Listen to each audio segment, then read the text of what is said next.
తెలంగాణ ప్రజలకు నమస్కారం. రెండు ప్రశ్నించే గొంతులు, రెండు పరిష్కారం చూపించగలే కొంచెం రూల్స్ అండ్ రెగ్యులేషన్స్ తెలిసిన వారు, ఏవి కూడా సాక్ష్యాలు తెలియకుండా ఆధారాలు తెలియకుండా మాట్లాడుకునే వాళ్ళు. ఈరోజు ఇద్దరు కూడా ఎమ్మెల్సీ బరిలో ఉన్నవాళ్ళు. ఇద్దరం కూడా ఎమ్మెల్సీ బరిలో ఉన్నామంటే ఒకరు పట్టభద్రుల నియోజకవర్గంలో, ఒకరు టీచర్స్ నియోజకవర్గంలో ఉపాధ్యాయుల ఎమ్మెల్సీలో పోటీ చేస్తున్నవారు. మరి ఇద్దరం కలిసి ఈరోజు మేము కూర్చొని ఒక డిబేట్ లాంటిది పెట్టుకున్నామంటే ఈ తెలంగాణ ప్రజలకు ఒక ఇద్దరు ఉద్యమకారులు ఒక మనోభావాలు ఏ విధంగా ఉంటాయి, ఆఫ్ ద స్క్రీన్ వీళ్ళ గురించి ఏం మాట్లాడుకుంటారు, ముందేం మాట్లాడుకుంటారు, జరుగుతుంది ఏంటి అనే దాని మీద ఈ 4 నియోజకవర్గాలు కాక తెలంగాణ ప్రజలందరూ కూడా తెలవాలనే ఉద్దేశంతో మా వెనుక వచ్చే తరాలకు ఒక మార్గదర్శకంగా ఈ వీడియో ఉండాలని చెప్పి వీడియో చేస్తున్నాం. నమస్తే శంకర్ భాయ్. నమస్తే అన్న. శంకర్ గారు ఇప్పుడు నేను చెప్పినట్టుగా శంకర్ బ్రదరు ఉస్మానియా యూనివర్సిటీ విద్యార్థి, తెలంగాణలో అరుపెరుగని పోరాటం చేసిన వ్యక్తి. నేను చాలా అభిమానించే మనుషులు చాలా కొద్దిగా నేను ఎక్కువ అభిమానించే వారిని ఒక్కరిద్దరిలల్లా శంకర్ ఉంటారు. జే శంకర్. ఈయన ఉపాధ్యాయ ఎమ్మెల్సీగా పోటీ చేస్తుండ్రు. నేను పట్టభద్రుల నియోజకవర్గ ఎమ్మెల్సీగా నేను పోటీ చేస్తున్నాను. శంకర్ భాయ్, ఇప్పుడు నువ్వు ఎప్పుడు ఎలక్ట్రల్ టైప్లోకి వస్తావని చెప్పి నాకు ఎప్పుడు కూడా నేను ఇది చేయలే, అంటే ఊహించలే. నంబర్ 1 నేను చాలాసార్లు పోటీ చేయమని కూడా చెప్పిన. నీకు రెండు కోరికలు నేను కోరేది, ఒకటి ఎన్నికల్లో పోటీ చేయాలి బ్రదర్, ఇంకోటి పెళ్లి కూడా చేసుకోవాలని ఎప్పుడు నేను నీకు చెప్పేది, కానీ దాటేసేది. కానీ నాకు నిన్న మీ శిష్యులు ఒకరు కలిసి నువ్వు నిలబడి అని తెలిసాక నాకు విషయం తెలియదు. నేను షాక్ అయిపోయినా. ఒకటేసారి నిర్ణయం తీసుకోవాలన్న కారణం ఏంటి? అయితే నేను ప్రధానంగా హైదరాబాద్ వచ్చింది, ఉస్మానియా యూనివర్సిటీ ఒక యూనివర్సిటీకే కాంపిటేటివ్ ఎగ్జామ్స్ రాసి పీజీ సంపాదించుకొని కాంపిటేటివ్ స్పిరిట్లో ఉద్యోగం సాధించుకోవాలి, అది టీచర్ ఉద్యోగం అనుకున్నా. కానీ తర్వాత క్రమంలో తెలంగాణ ఉద్యమం రావడం, ఉద్యమంలో ఉధృతంగా పాల్గొనడం, జైలు పాలు కావడం, తర్వాత గత ప్రభుత్వంలో ఇంటికో ఉద్యోగం వస్తుందనే ఒక మాట కూడా కొంత నమ్మడం, నిధులు నియామకాలు, ఈలో నియామకాలు అనే అంశంలో మంచి ఉద్యోగం వస్తుంది, నేను నా ఫ్యామిలీ బతకొచ్చు, కుటుంబం బతకొచ్చు అనుకున్నాను. తర్వాత క్రమంలో కాంట్రాక్టు ఉద్యోగుల క్రమబద్ధీకరణ చేస్తాం, అంటే ఉన్న పోస్టులన్నీ అట్లకట్లనే రెగ్యులరైజ్ చేస్తాం. దాన్ని మేము వ్యతిరేకించి కాంట్రాక్టు ఉద్యోగుల క్రమబద్ధీకరణ చేస్తే మిగతా నిరుద్యోగ యువత పరిస్థితి, అందులో నేను కూడా ఒక నిరుద్యోగిని, నాకు ఉద్యోగం కావాలి అనే ఉద్దేశం కొద్దీ దీన్ని ఎట్లయినా ఆపాలని హైకోర్టులో రిట్లు వేయడం, తర్వాత ఒక పబ్లిక్ ఇంట్రెస్ట్ లిటిగేషన్ వేసి స్టే తేవడం, ఇట్లా నా ప్రస్థానం స్టార్ట్ అయింది. పోతున్న క్రమంలో ఈ ఏదైతే రెగ్యులరైజేషన్ అనే అంశంతో మొదలైందో, ఇక ఒక సమస్య తర్వాత ఒక సమస్య నన్ను చుట్టుముట్టినాయి. చూస్తున్నాము 10 ఏళ్ళు గడిచిపోయినాయి. ఆ 10 ఏళ్ళ ప్రభుత్వం ఏంది, ఈ 1 ఇయర్ ప్రభుత్వం కూడా పోతుంది. అయినా సమస్యలు నా దగ్గరికి వస్తూనే ఉన్నాయి, ఆ సమస్యలు ఎంబడి పోతూనే ఉన్నా. వెనుకకు తిరిగి చూసుకుందామంటే అయితే లేదు నాకు.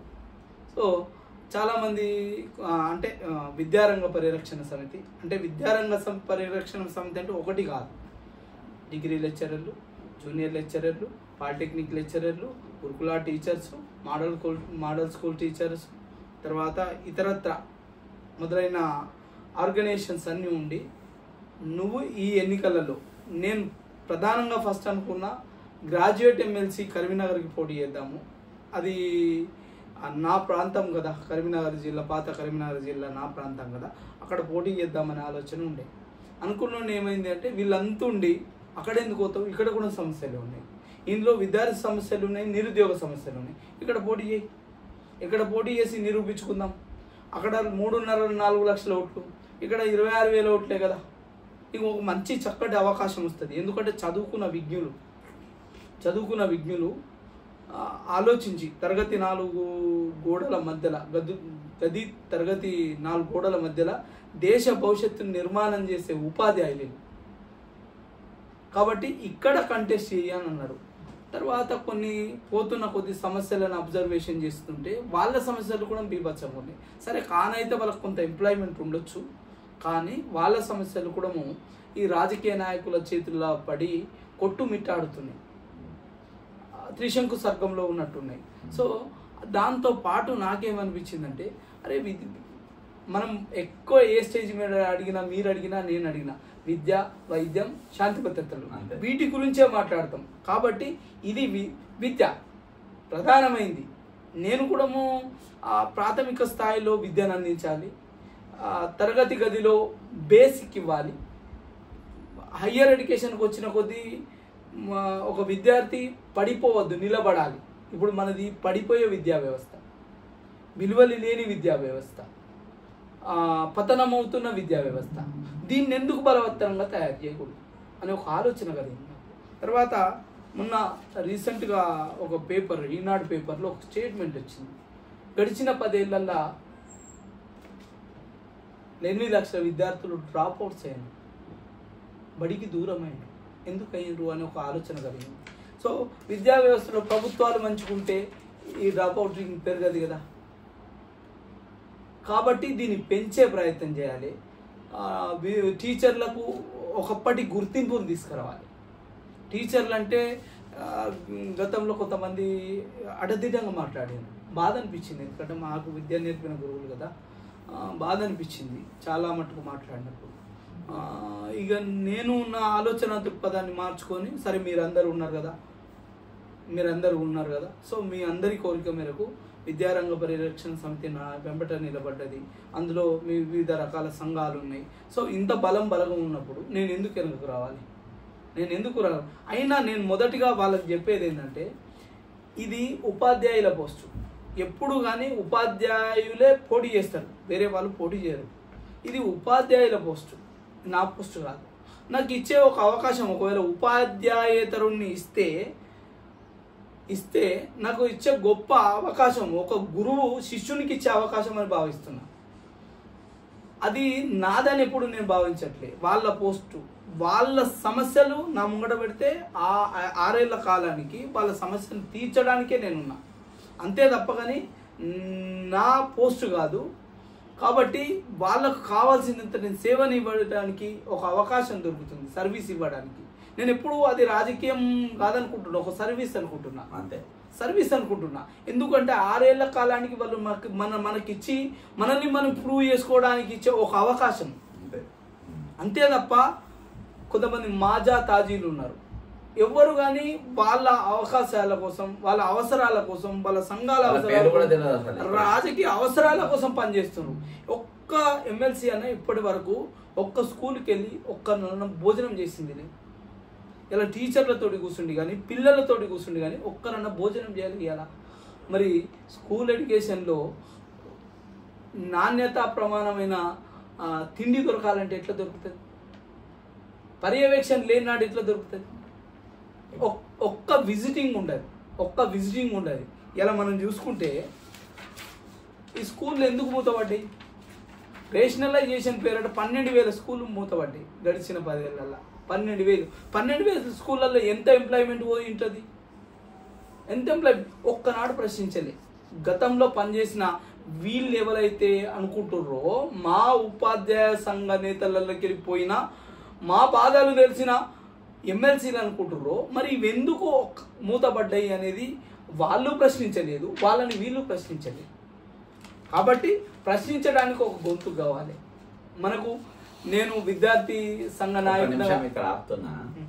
ఇప్పుడు ప్రశ్నించే గొంతులని చాలా మంది ఎన్నికల ముందు ఈ పేర్లు ఎందుకు కానీ చాలా మంది ప్రశ్నించే గొంతులు అనే వస్తుంటారు, ఎన్నికల్లో పోటీ చేస్తుంటారు. తర్వాత ప్రశ్నించలేదు, మళ్ళీ వేరే దుకాణం మొదలు పెడుతుంటారు. ఇది పబ్లిక్ ఇంకా నమ్ముతారు అనుకుంటున్నావా శంకర్ భాయ్? అంటే నీది వేరు, కానీ జనం ఈ స్లోగన్, ప్రశ్నించే గొంతు అనే స్లోగన్ను జనం నమ్ముతారంటవా? ఒకవేళ నమ్మితే నా పనితనం అనేది చూస్తే పక్కోళ్ళు పనిచేయాలి, పక్క ఎమ్మెల్సీ పనిచేయాలి. ఇవాళ నేనేమనుకుంటున్నా, ఒక ఉపాధ్యాయ ఎమ్మెల్సీ ఎన్నికకు నేను నామినేషన్ వేసిన, కానీ నేను ఒక ఉపాధ్యాయ ఎమ్మెల్సీ ఎన్నికకే నేను రిప్రజెంటేటివ్ని కాదు అనుకుంటున్నాను. నేను రాష్ట్ర వ్యాప్తంగా ఉన్న మిగతా ఉపాధ్యాయులందరికీ కూడా నేను రిప్రజెంటేటివ్. ఇలా పక్క నియోజకవర్గం పోను అని కాదు, అక్కడ అసమర్థుడున్న నాయకుడు ఉన్నప్పుడు, అసమర్థ నాయకత్వం ఉన్నప్పుడు అక్కడికి కూడా వెంటర్ అవుతా. ఇప్పుడు నీ మీద ఏమంటారంటే మామూలుగా ఈయనకు మా ఉపాధ్యాయుల బాధను మాకేం తెలుసు, మా ఉపాధ్యాయులు 317 జీవో ప్రకారం మేము ఎన్నో సమస్యలు ఎదుర్కొంటున్నాము, ఈయనకి ఏం అవగాహన ఉన్నది, మా నాయకులే మా ఎమ్మెల్సీ దాని గురించి మాట్లాడలేకపోయాడు, అసోంటిది ఒక విద్యార్థి నాయకుడు ఏం మాట్లాడగలుగుతారు అని రేపు అంటుండొచ్చు. దీనిపైన నాకు తెలుసు తెలంగాణ ప్రజలకు తెలవాలి కదా, మీ టీచర్లకు తెలవాలి కదా అని ప్రశ్న అడిగిన, వేరే తెలుగు కాదు, నాకు తెలుసు నీకేమేమి తెలుసు అని, కానీ నీ ఓటర్లకు తెలవాలని నేను అడుగుతున్నా, నీకేం తెలుసు? 317 జీవో కంటే ముందు 371D అనేది ఒకటి ఉంటుంది. అది మనకు ప్రత్యేక స్టేటస్ ఇచ్చినది. తెలంగాణ ప్రాంతం వెనుకబాటు గురైంది. తెలంగాణ ప్రాంతంలో ఉపాధి అవకాశాలన్నీ తెలంగాణ బిడ్డలకే ఉండాలి అని తీసుకొచ్చింది. అందులో విద్యార్థులు ఉంటారు, అందులో నిరుద్యోగులు ఉంటారు, అందులో ఉద్యోగులు ఉంటారు. ఈ ముగ్గురికి సంబంధించిందే ఇలా 371D. దాని ద్వారా వచ్చిందే 317 జీవో. ఈ 317 జీవో అది 2018లో వచ్చిన నాడే మేమంతా వ్యతిరేకించినాం. ఇలా ఒక్కసారి క్యాడర్ ఆర్గనైజ్ అయిన తర్వాత రీఆర్గనైజ్ చెయ్యకూడదు అని సుప్రీంకోర్టు జడ్జిమెంట్ ఉంది. అయితే గీతే ఒకవేళ రీఆర్గనైజ్ చేయాలనుకుంటే పార్లమెంటు బిల్లు పెట్టి రాష్ట్రపతి ఆమోదం చేయాలి. ఇవన్నీ ఏం జరగలే 2018లో. ఏం జరగకుండానే గుండుగుత్తగా 33 జిల్లాలు ఎవరు అడగలే, మల్టీ జోన్లు ఎవరు అడగలే, 7 మల్టీ జోన్లు అడిగినరు, మా ఈ 7 జోన్లు అడిగినరు, జోన్లు చేసిండ్రు, 2 మల్టీ జోన్లు చేసిండ్రు, ఎవరు అడగలే. ఇక్కడ వాళ్ళని అక్కడ షెడ్యూల్ చేసిండ్రు, అక్కడ వాళ్ళని ఇక్కడ షెడ్యూల్ చేసిండ్రు. ఇదే సంఘాలు పోయి మద్దతు చేసి వచ్చినాయి ఆనాటి ప్రభుత్వానికి, మద్దతు చేసి వచ్చినాయి. ఎంత బాధ అనిపించిందంటే వాళ్ళని తల్లికి తండ్రికి, భార్యకి భర్తకి, అన్నకు చెల్లెకి, అక్కకు తమ్మునికి, అందరినీ కుటుంబాలను అంతా విడగొట్టిండ్రు. ఇక్కడ వాళ్ళని అక్కడ వేసిండ్రు, అక్కడ వాళ్ళని ఇక్కడ వేసిండ్రు. మరి వీళ్ళకి బాధలే తెలుసు, ఉపాధ్యాయ సంఘ నేతలకు బాధలు తెలుసు. తెలిసినప్పుడు 30 మంది టీచర్లు చచ్చిపోయిండ్రే.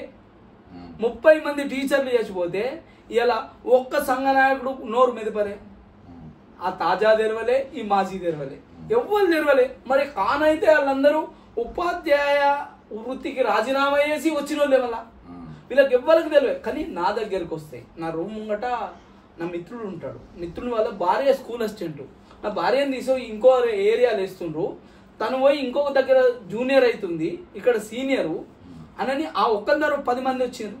10 మందికి ప్రొటెక్షన్ చేసిన ఇవాళ, 10 మందికి ప్రొటెక్షన్ చేసిన ఇవాళ అంటారు కదా. 317 జీవో గురించి ఈ సోకాల్ లీడర్లు ఉన్నారు కదా, వీళ్ళంతా ఉపాధ్యాయ సంఘ నేతలు ఉన్నారు కదా, వాళ్ళతోటి మీరు ఉన్నారు కదా, ఇవాళ నాతో చర్చ పెట్టారు కదా, వాళ్ళని పిలిచి మీరందరి ముంగట చర్చ పెడదాము.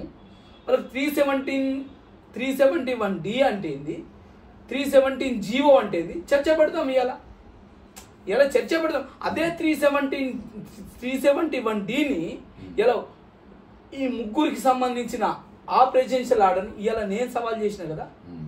ఇది విద్యార్థులకు అన్యాయం చేస్తుంది, నిరుద్యోగులకు అన్యాయం చేస్తుంది, ఉపాధ్యాయులకు వాళ్ళు చేసిండ్రు. కానీ ఫండమెంటల్ గా నేనేం చేసిన అంటే ఒక సాధారణ అమెండ్మెంట్ ద్వారా వచ్చిన తెలంగాణ రాష్ట్రంతో పాటు ఒక అసాధారణంగా వచ్చిన 371Dని మార్చడం కుదరది, చట్టబద్ధంగా కుదరది. వన్స్ ఒకసారి లోకల్ క్యాడర్ ఆర్గనైజేషన్ చేసిన తర్వాత, వన్స్ ఒకసారి లోకల్ ఏరియా డిఫైన్ చేసిన తర్వాత మళ్ళీ రీఆర్గనైజేషన్ చేసే రైట్ నీకు లేదు. రిట్రాస్పెక్ట్లో పోయి నా ఫండమెంటల్ని దెబ్బతీసే రైట్ నీకు లేదు.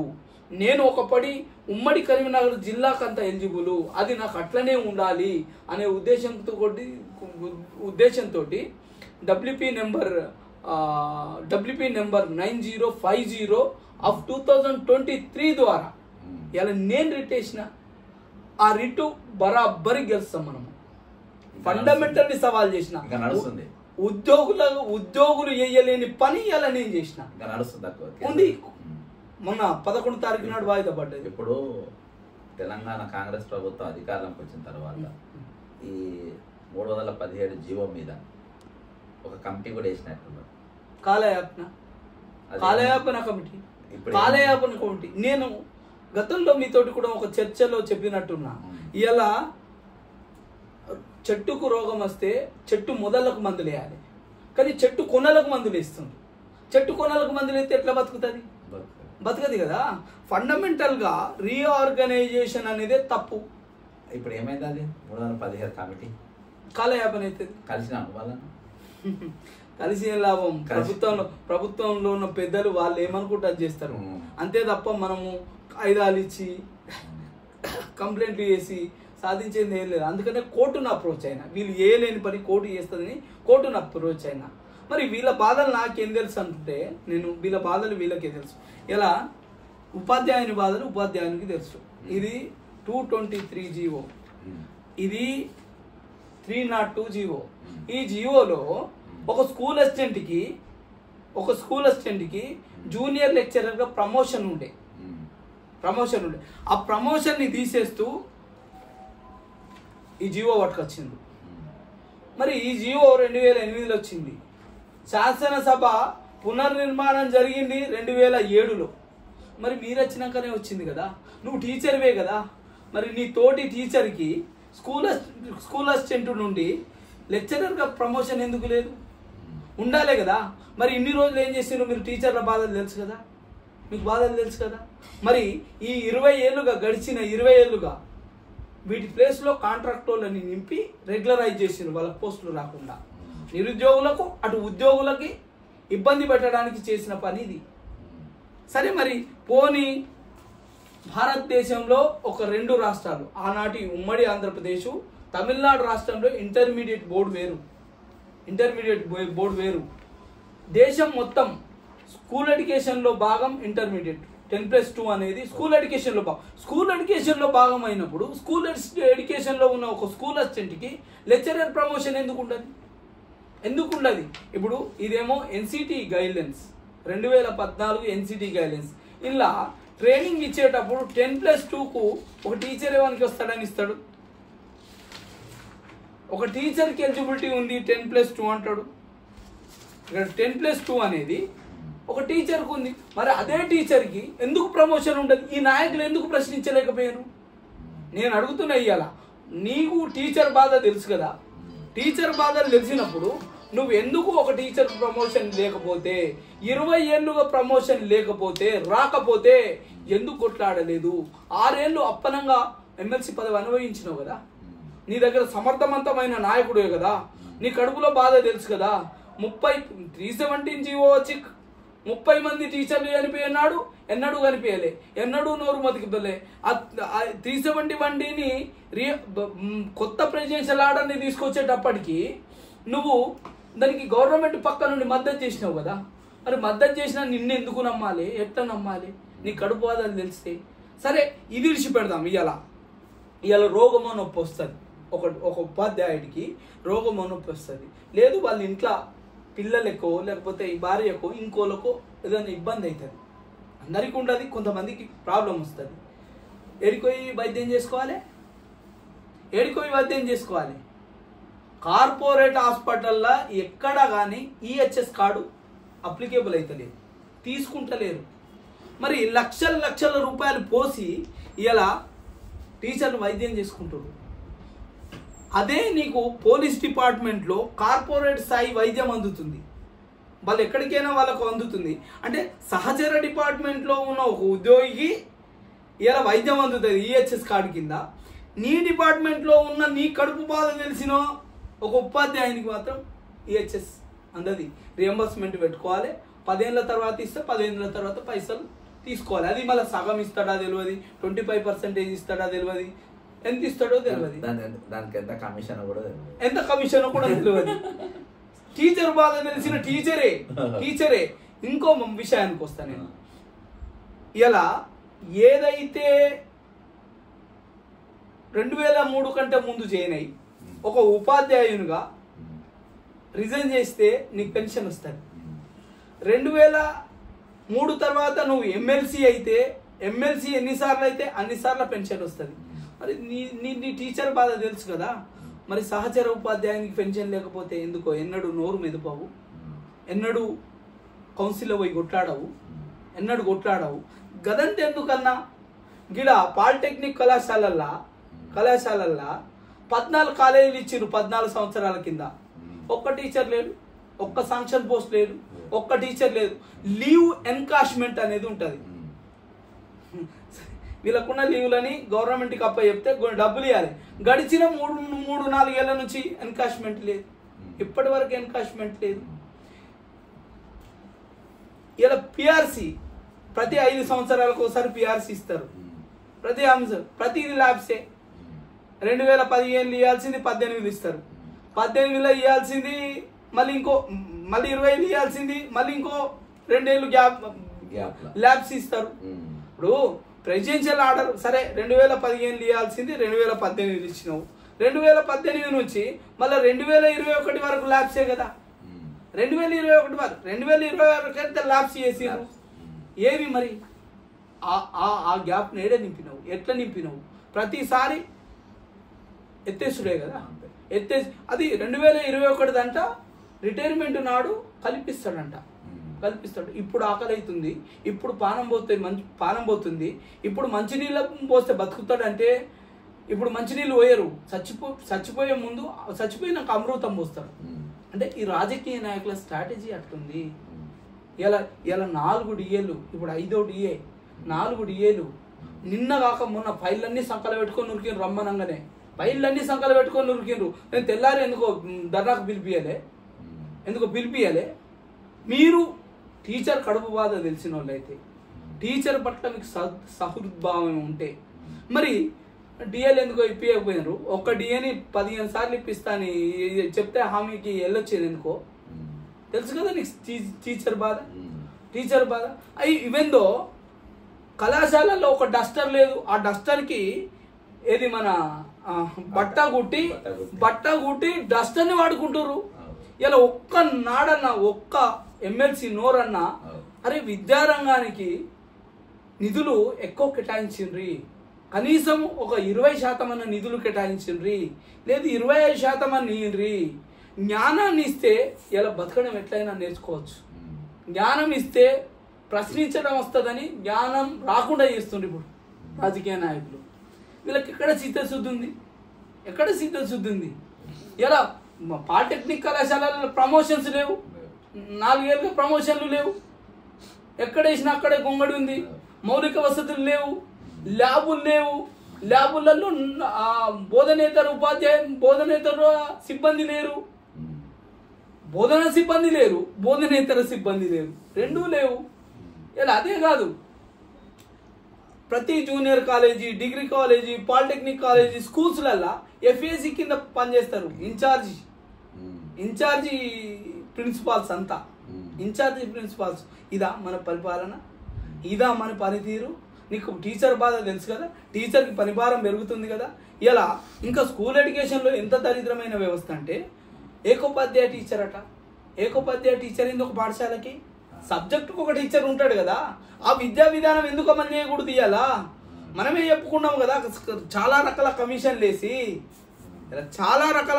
వేసి ఇలా 1 కిలోమీటర్కి ఒక బడి, 3 కిలోమీటర్లకు ఒక బడి, 5 కిలోమీటర్లకు ఒక బడి అని మనం చెప్పుకున్నాం కదా. ఎందుకు ఇప్పుడు ఉన్నాయి కదా, ఎక్కడి ప్రతి 100 అడుగులకు ఒక బారు, 200 మీటర్లకు ఒక వైపు, అవునా కదా? ఉన్నాయి కదా. అంటే నేను అంటున్నా విద్యాలయాలు కాదు, మధ్యాలయాలు ఎంకరేజ్మెంట్ ఉంది. ఇలా విద్యాలయాలకు ఎంకరేజ్మెంట్ లేదు.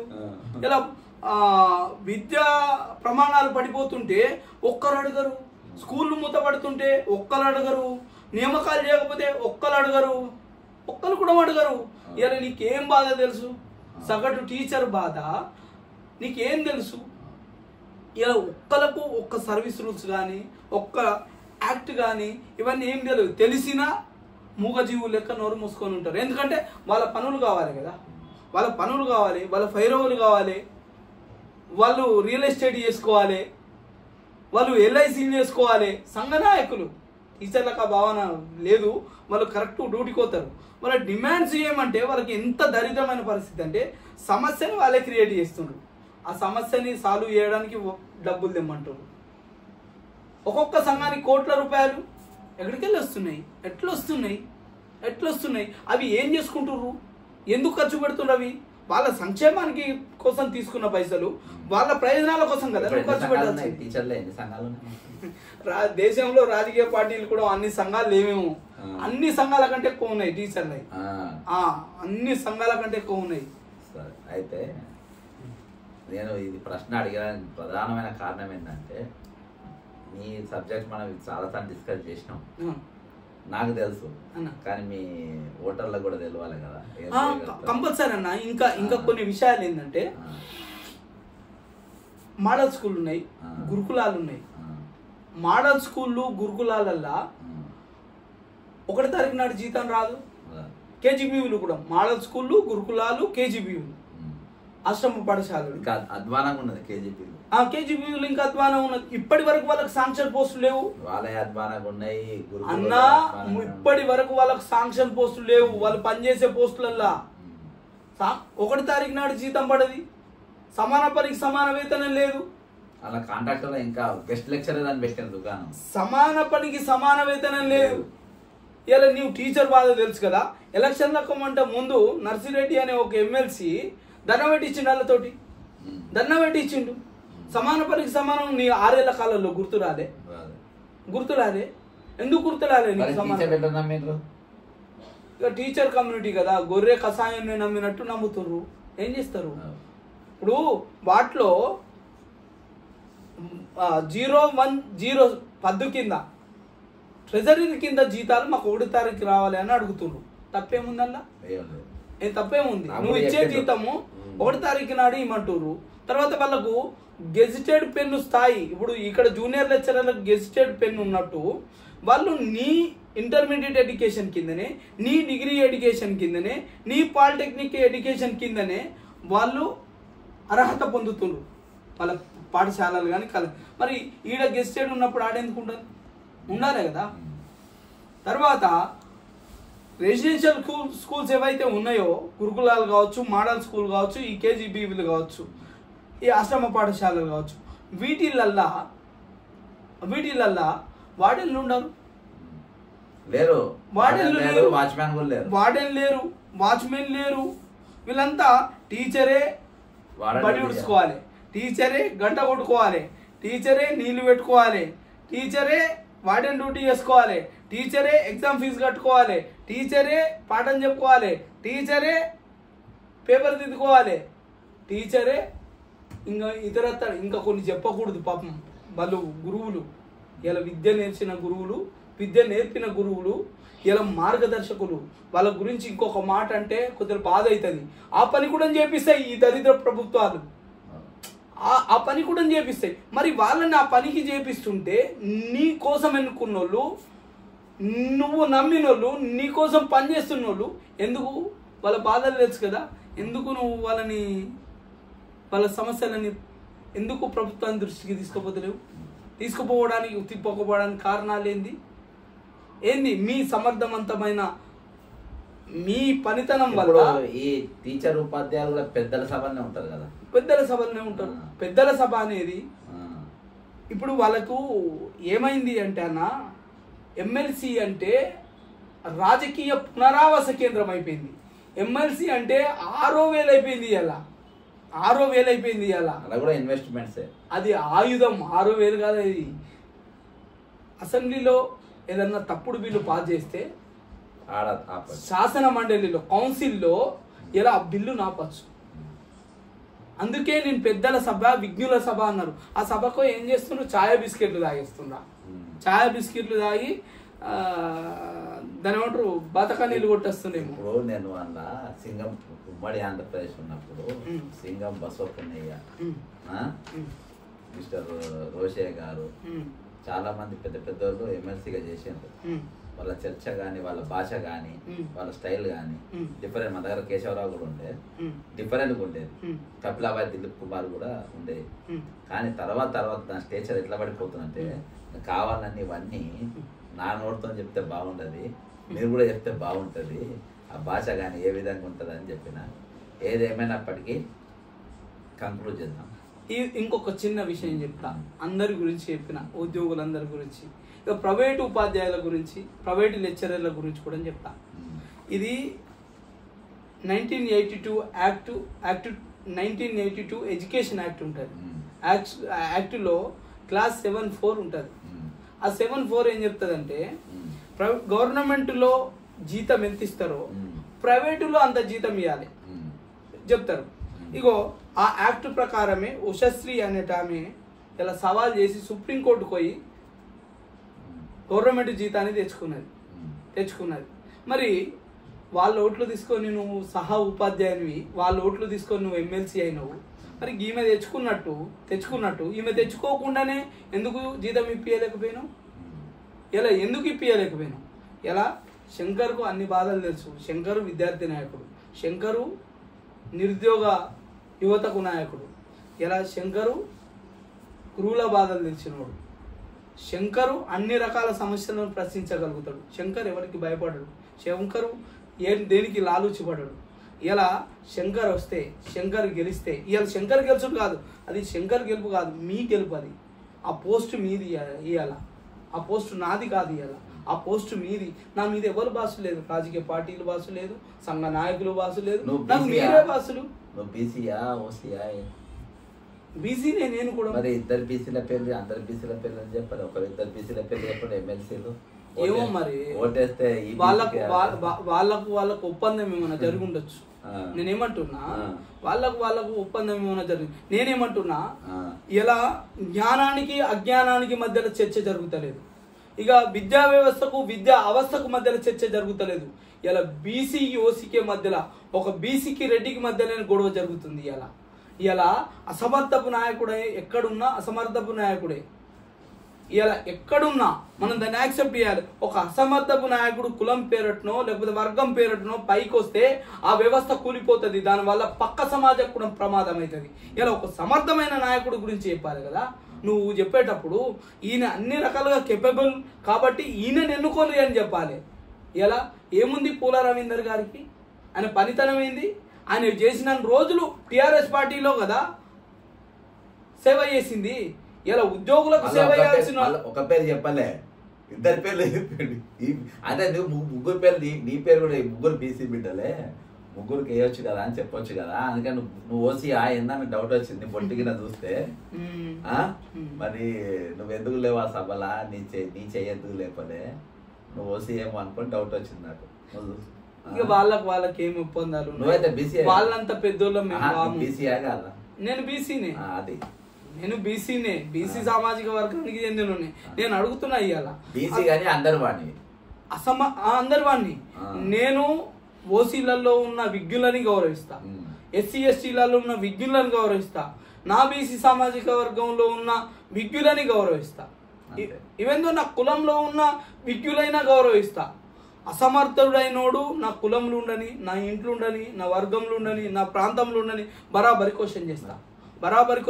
అలాంటి వాళ్ళ వల్ల ఒక వ్యవస్థకు ప్రాబ్లం అవుతుంది. ఇవాళ మనం పోయేది మన కులానికి ప్రెసిడెంట్గా పోతలేము, మన వర్గానికి ప్రెసిడెంట్గా పోతలేము. మనం పోయేది ఒక వ్యవస్థకు అధికారిగా పోతున్నాము, వ్యవస్థకు ఒక రిప్రజెంటేటివ్గా పోతున్నాము. ఇంకోటి శంకర్ బ్రదర్ తమ్ముడు అయితే ఇప్పుడు పెద్దల సభల కులాల వారీగా నాది కులం అనేది చూస్తారా, లేకపోతే టాలెంట్ చూస్తారా, సబ్జెక్ట్ ఓరియంటెడ్ చూస్తారా, సబ్జెక్ట్ ఉన్నదా లేదా చూస్తారా? ఏం చూడాలి? ఇలా కులబద్ది ఏంటి? మనము ముగ్గురిని చూసినాం.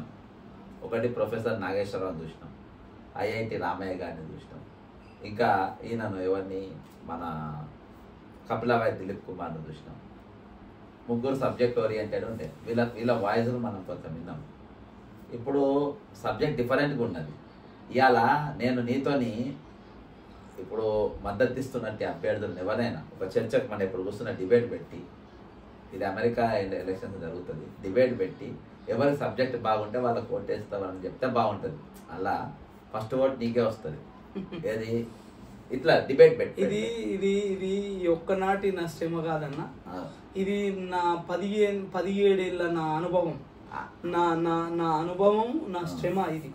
ఇలా ఒక్కరోజు కూకుంటే నాకు ఈ యాక్ట్లు, నాకు ఈ జడ్జిమెంట్లు, నాకు ఈ సర్వీస్ రూల్స్, నాకు ఈ విధి విధానాలన్నీ తెలియకపోతుండే. ఆ 15 ఏళ్ళ అనుభవం ఇలా నన్ను ఒక రాటుదేలిన రాయిలాగా చేసింది.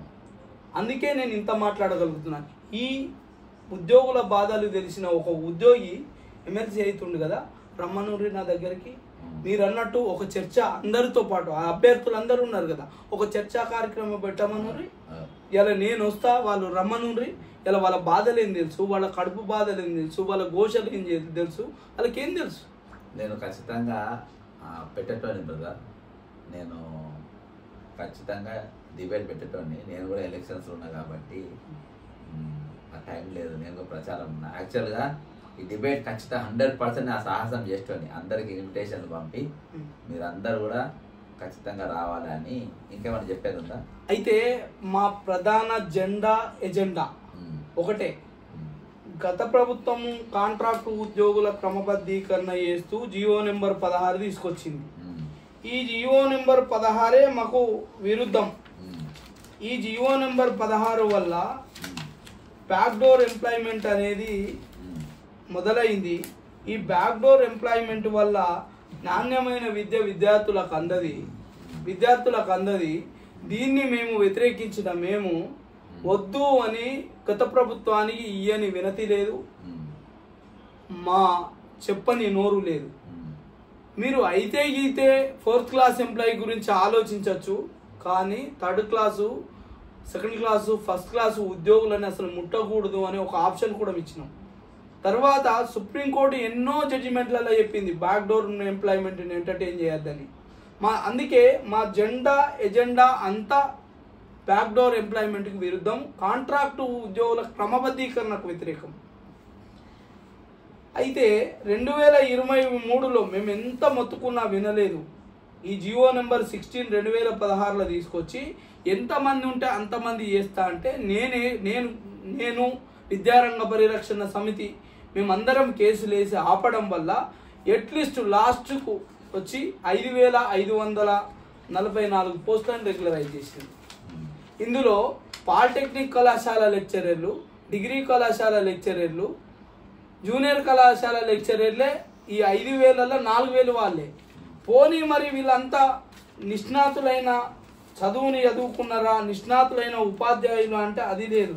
వీళ్ళందరూ రూల్ ఆఫ్ రిజర్వేషన్ వయలేషన్ చేసి ఇలా రూల్ ఆఫ్ రిజర్వేషన్ గురించి, బీసీల గురించి కొంతమంది గావు కేకలు ఇస్తుండ్రు. గావు కేకలు ఇస్తుండ్రు. సరే, వాళ్ళకి ఏం తెలుసో ఏం తెలియదో నాకు తెలియదు, కానీ గావు కేకలు ఇస్తుండ్రు.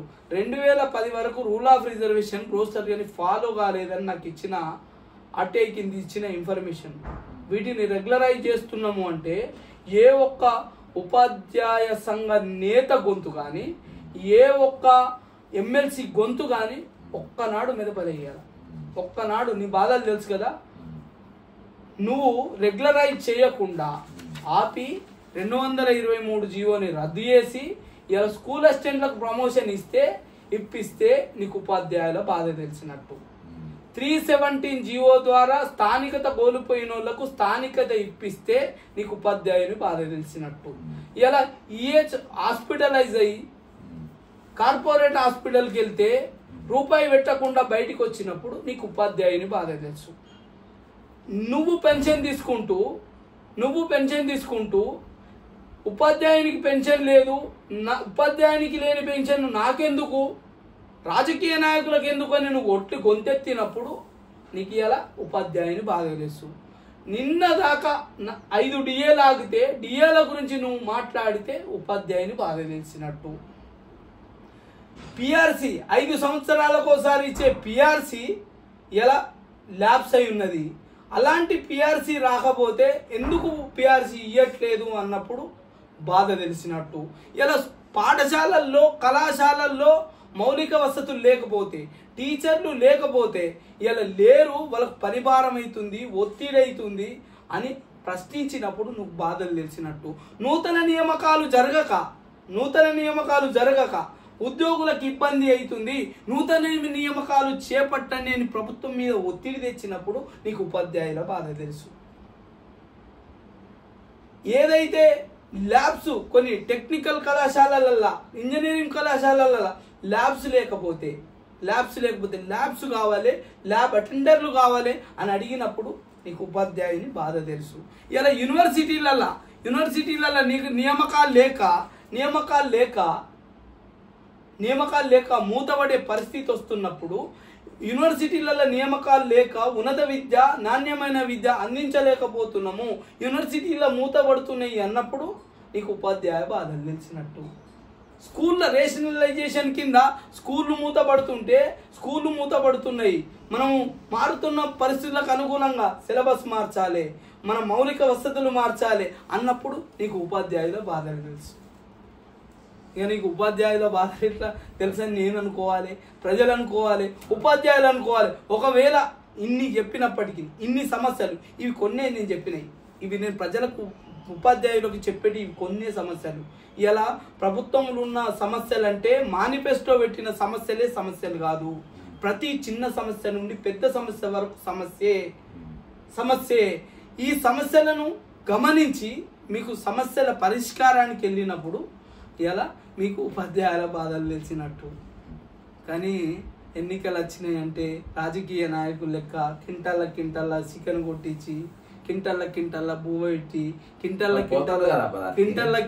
బగ్గ తాగిచ్చి, కింటల్ల రోజుకు 2 అంటే ఓటింగ్ రోజు 2000 రూపాయలు బీరు బిర్యానీ ఇచ్చి ఓట్లు వేయించుకున్నట్టు కాదు అది. మీరేం రాజకీయ నాయకులు గారు, మీరు వ్యవస్థలో గౌరవప్రదమైన వృత్తి నుంచి రాజీనామా చేసి ఒక పెద్దల సభలకు పోయిన వ్యక్తులు. మీకు ఎలాంటి ఆలోచన విచక్షణ ఉండాలి? టీచర్ అంటే ఒక వ్యవస్థను మార్చిన ఇద్దరు టీచర్ల గురించి నేను చెప్తా బ్రదర్. ఒకటి, సరే మీరు ఎవరు ఒప్పుకున్నా వాస్తవం ఏంటంటే కొండపల్లి సీతారామయ్య పీపుల్స్ వారు హెడ్, ఆయన ఎవరు? ఒక స్కూల్ టీచర్.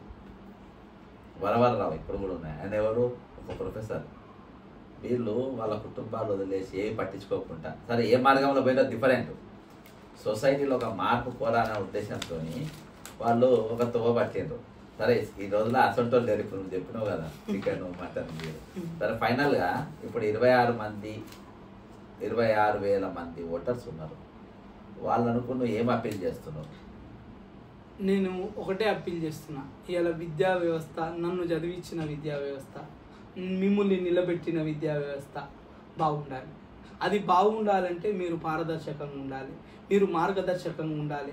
మనం విద్యాబుద్ధులు నేర్చుకునేటప్పుడు, మనం ట్రైనింగ్లో పోయినప్పుడు తరగతి 4 గదుల మధ్యలో దేశ భవిష్యత్తును నిర్మాణం చేస్తాడు టీచరు అన్న నానుడిని నిలబెట్టేటట్టు ఉండాలి. టీచర్ అంటే నలుగురికి మార్గదర్శకుడు, ఇలా సమాజాన్ని నడిపించే నాయకుడు. ఇలా నాయకుని నాయకత్వం ఎట్లుండాలనో చూపించాలి. తల ఎత్తుకునే నీ శిష్యుడు తల ఎత్తుకుని చూసేటలాగా ఉండాలి, తల దించుకొని చూసుకునేటట్టు ఉండకూడదు. అలాంటి విద్యా వ్యవస్థని తయారు చేయడానికి ఒక మంచి గురువుడు. ఎందుకంటే ఇంతకు ముందు చెప్పినట్టు 12 మంది ఫేక్ లెక్చరర్ల మీద కంప్లైంట్ ఇచ్చిన సిఐడికి 12 మంది కాదు 1000 మందిని బ్యాక్ డోర్ ఎంప్లాయ్మెంట్ ద్వారా 1000 మందిని సరియైన ధృవపత్రాలు లేకుండా, పీజీ మెమోలు లేకుండా చేయనైన వాళ్ళని ఎంటర్టైన్ చేయడం వల్ల విద్యా వ్యవస్థ అవస్థ పాలవుతుంది. విద్యా వ్యవస్థ ప్రశ్నించడం నేర్పేదే విద్యా వ్యవస్థ. ఆ విద్యా వ్యవస్థలో ప్రశ్నించడమే ఉండాలి. నీ శిష్యుడు నిన్ను ప్రశ్నిస్తుండంటే, నీ శిష్యుడు సమాజాన్ని ప్రశ్నిస్తుండంటే ఇలా నీకు గర్వకారణం. ఇలా నువ్వు తయారు చేసిన ఒక అంటే గురుతర బాధ్యతగా నువ్వు తయారు చేసిన ఒక ఆయుధం, ఒక అణుబాంబు. ఇలా అట్లాంటి విద్యా వ్యవస్థను తయారు చేయడానికి ఇలా ఉపాధ్యాయుడు, నా కమ్యూనిటీడు లేదా నా సంఘ నేత అనే భావనతో చూడకుండా ఇలా మీ దగ్గరికి వచ్చి అప్లికేషన్ తీసుకునే ఒక నాయకుడు కావాలి. ఇలా ఏదైతే ఓటు అడిగేనాడో నీ దగ్గరికి వచ్చి ఇలా నిన్ను బుజ్జగించి లాలించి పాలించి ఓటు తీసుకుంటుండో, నీ సమస్య ఉన్న నాడు నీ ఊరికి నీ కళాశాలలకు వచ్చే ఒక నాయకుడు కావాలి. నీ సమస్యల పట్ల నీ నీ నీ నీ సమస్యల పరిష్కారానికి సానుకూల దృక్పథం ఉన్న ఒక నాయకుడు కావాలి. ఇలా నీతో కలిసి వచ్చి భోజనం చేసేటోడు కావాలి, నీతో కలిసి ఆహ్లాదంగా కూర్చుని మాట్లాడే ఒక నాయకుడు కావాలి. అలాంటి నాయకులకు ఓట్లు వేయండి. కానీ సరే నేను సమర్థుని అనుకుంటే నాకేయండి, లేదు అంటే అందులో వెతకండి. 25 మందిలో ఒక్క నాయకుడు సమర్థుడు అనిపించుకున్నా వాళ్ళ గురించి ఆలోచించండి. లేదు అంటే కొట్లాడడంలో మొదటి వరుసలో ఉన్నోళ్ళం, లాఠీ దెబ్బలకు కానీ తూటా దెబ్బలకు కానీ ఇలా ఏ దెబ్బలకైనా భరించిన వాళ్ళం, జైలు పాలైన వాళ్ళం, విద్యార్థుల సమస్యల పట్ల గొంతుకైన వాళ్ళం, నిరుద్యోగ సమస్యల పట్ల గొంతుకైన వాళ్ళం, ఇలా ఉపాధ్యాయుల సమస్యల పట్ల గొంతుగా కావడానికి ఒక అవకాశం ఏంటి. నా పనితనం వల్ల మీరిచ్చే ఈ అవకాశం వల్ల పక్కా మనం పనిచేస్తే పక్క నియోజకవర్గం ఎమ్మెల్సీ కూడా మనతో పోటీపడి పనిచేయాలి. ఆ రకంగా పనిచేసి చూపెడతాం. ఇవాళ మీ సీరియల్ నెంబర్ అంతే. ఇలా నా సీరియల్ నెంబర్ ఏదైతే వరంగల్, ఖమ్మం, నల్గొండ ఉపాధ్యాయ ఎమ్మెల్సీ పరిలో ఉన్న నా సీరియల్ నెంబర్ 12 జే శంకర్ అనే పేరుట ఉంటుంది. మీరు నమ్మితే ఏ రోజు ఎలక్షన్ డేట్?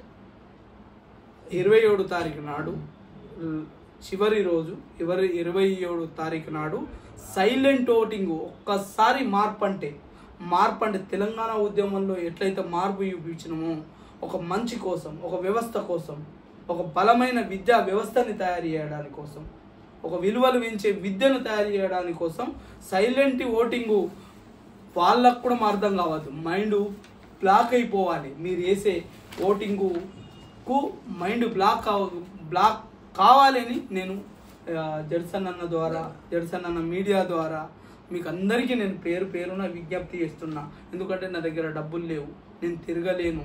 ఏమున్నా ఏదైతే సామాజిక మాధ్యమాల ద్వారా ప్రచారం తప్ప నేను డబ్బులు ఇచ్చుకోలేను. నేను ఆస్తులు లేవు, అంతస్తులు లేవు, మధ్యతరగతి పేద కుటుంబంలో పుట్టినోని. నేను ఇవాళ పుట్టినోని.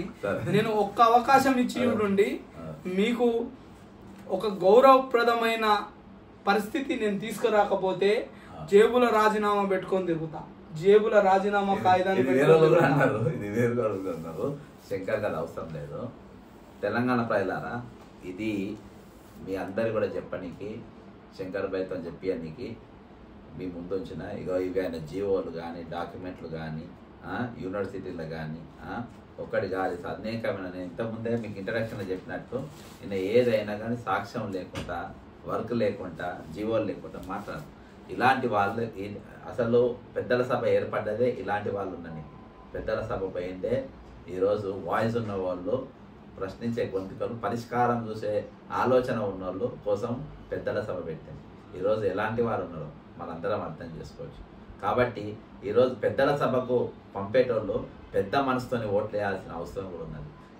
పెద్దల సభలో నిస్వార్థంగా పనిచేయాలనుకుంటే పెద్ద మనసుతోని మీరు కూడా ఈ చిన్న వాటికి, ఈరోజు గ్రాడ్యుయేట్స్ కానీ లేకుంటే టీచర్లు కానీ మీరంతా సొసైటీని మార్పు దిశగా నడిపేటోళ్ళు.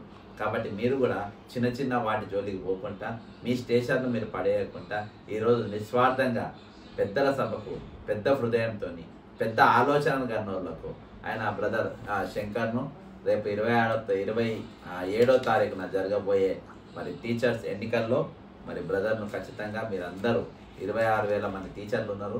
నేను చూసి మా టీచర్ లీడర్షిప్లో ఉన్నోళ్ళల్లా కూడా నేను ఇంత సబ్జెక్ట్ నేను చూడలేదు, ఇంత సబ్జెక్ట్ నేను వినలేదు.